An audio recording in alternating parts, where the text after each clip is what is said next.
বন্ধুরা, আজকে আমরা হাওর সেনাপতি বরাক নদী সম্পর্কে জানব। বরাক নদী ভারতের মণিপুর রাজ্যের সেনাপতি জেলা সংলগ্ন পার্বত্য অঞ্চলে উৎপন্ন হয়। তারপর এটি মণিপুর পেরিয়ে আসামের কাছাড় জেলা দিয়ে অগ্রসর হয়। সেখানে বরাক নদীর উপনদী জাটিঙ্গা নদী এসে মিলিত হয়।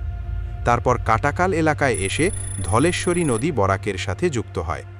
তারপর বরাক নদী আসামের করিমগঞ্জ জেলায় প্রবেশ করে। বাংলাদেশের সীমান্তে এসে বরাক নদী সুরমা এবং কুশিয়ারা নামে দুটি প্রধান শাখায় বিভক্ত হয়।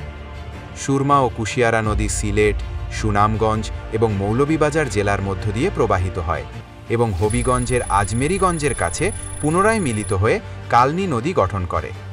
এই কালনী কিশোরগঞ্জ জেলার ভৈরবের কাছে গিয়ে মেঘনা নামে পরিচিতি পায়।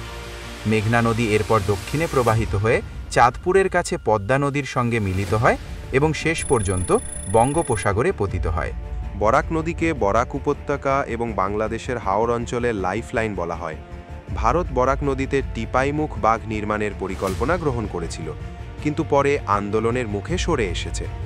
এরকম ভিডিও নিয়মিত চাইলে সবাইকে লাইক, কমেন্ট এবং সাবস্ক্রাইব করতে হবে। ধন্যবাদ।